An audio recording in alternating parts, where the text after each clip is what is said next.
Alleluia, Alleluia, Alleluia,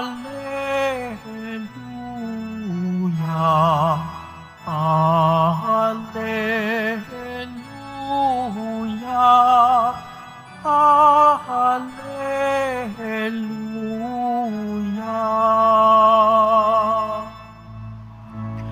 Pagkabuhay ako't buhay, ako'y inyong panaligan, nang di mamatay kailanman. Alleluia, Alleluia, Alleluia, Alleluia.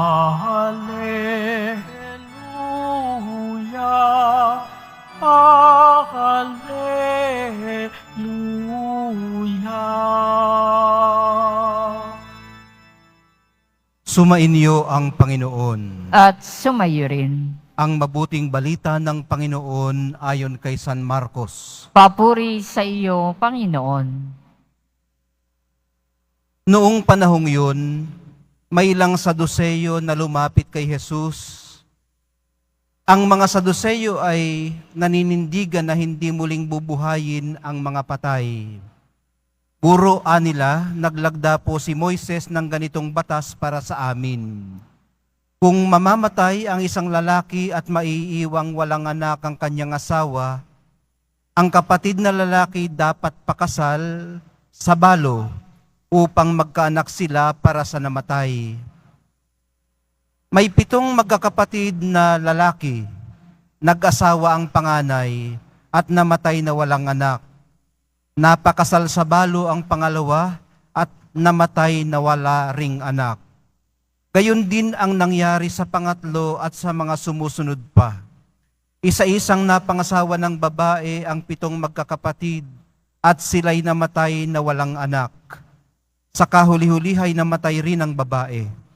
Ngayon, sino po sa 7 ang kikilalanin niyang asawa sa muling pagkabuhay, yamang napangasawa niya silang lahat? Sumagot si Jesus, maling-mali kayo. Alam ninyo kung bakit? Hindi ninyo nababatid ang mga kasulatan ni ang kapangyarihan ng Diyos. Sapagkat sa muling pagkabuhay, ang mga tao'y hindi na mag-aasawa. Sila'y magiging tulad ng mga anghel sa langit. Tungkol naman sa muling pagkabuhay, hindi pa ba ninyo nababasa sa aklat ni Moises ang tungkol sa nagliliyab na mababang punong kahoy? Ganito ang nasusulat na sinabi ng Diyos kay Moises, "Ako ang Diyos ni Abraham, ang Diyos ni Isaac, at ang Diyos ni Jacob." Ngunit ang Diyos ay hindi Diyos ng mga patay, kundi ng mga buhay. Maling-mali kayo. Ang mabuting balita ng ating kaligtasan. Pinupuri ka namin, Panginoong Heso Kristo. Magsiupo ang lahat. Good afternoon po sa inyong lahat. Habang binabasa ko ang Ebanghelyo para sa inyo mga kapatid, parang napakagandang gamiting jumping board sana o launching pad para sa pagtalakay sa tinatalakay ngayon sa mababang kapulungan ng Kongreso, ang tungkol sa diborsyo. Pero habang nagpapatuloy ang aking pagbasa at tumitingin ako sa inyo, hindi naman pala tungkol sa diborsyo ang ating ebanghelyo ngayon, kundi tungkol sa buhay na kaaya-aya na inaasahan nating darating. Ano ho? Sa madaling sabi, why fix it when it's not broken? Bakit natin pakikialaman yun, hindi naman yun sira? Bakit natin gagawin ang hindi sira, baka lalo pang masira? Kumbaga, it's a non-issue. Kaya kung inyong mamarapatin, ay nais ko lamang mag-focus sa unang pagbasa. Ano ho? Okay ba? Okay naman. O sige. Ginugunita po natin ngayon si Saint Boniface at hinihimok po tayo ng ating mga pagbasa na pag-alabin ang ating mga bukasyon habang pinagsusumikapan nating sundin ang mga hamon ng mabuting balita. Ito po ang sinasabi ni Apostol Pablo kay Timoteo sa unang pagbasa. Hinihikayat niya si Timoteyong kayanin ang kanyang mga pinagdadaanan. Pero alam nyo, itong sumusulat, siya mismo ay may pinagdadaanan. Kasi nang sulatin po niya ito, nakakulong na siya.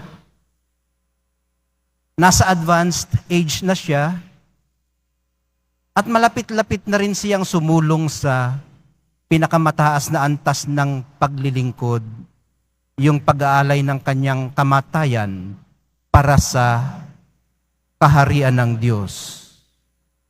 Pero maaring sa kanyang sariling kalagayan, naalala pa niya si Timoteo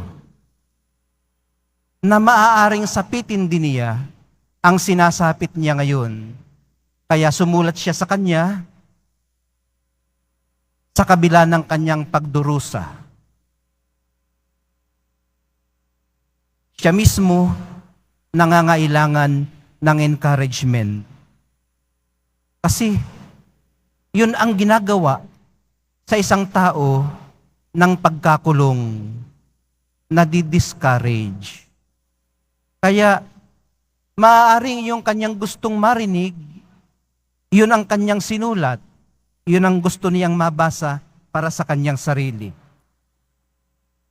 So, yun po kasing pagsulat, yung mismong akto ng pagsulat ay napaka-therapeutic. Isang prosesong nakapaghihilom. At isa rin po itong paraan ng malalim na pananalangin. Ang mga sinasabi niya kay Timoteo ay siya mismo ang nais makabasa at makarinig. Hinahayaan lamang niya ang ibang makibasa sa likod niya. Ang sulat po niya ay hindi lamang paalala kung gaano kabutit kadakila ang Diyos, kundi kung gaano niya hinahangad na tayo man ay maging mabuti at maging dakila sa pagsunod natin sa mahal na pong Jesus Nazareno. Ibig sabihin, naniniwala si Apostol Pablo na hindi imposible ang greatness sa ating hanay. Anuman ang ating kalagayan sa buhay, anuman ang ating pinagdaraanan, kung matatagpuan lamang natin ang tamang daan sa kadakilaan. At sinasabi nga sa Ingles, the only way up is down. Ang pagpapakumbaba.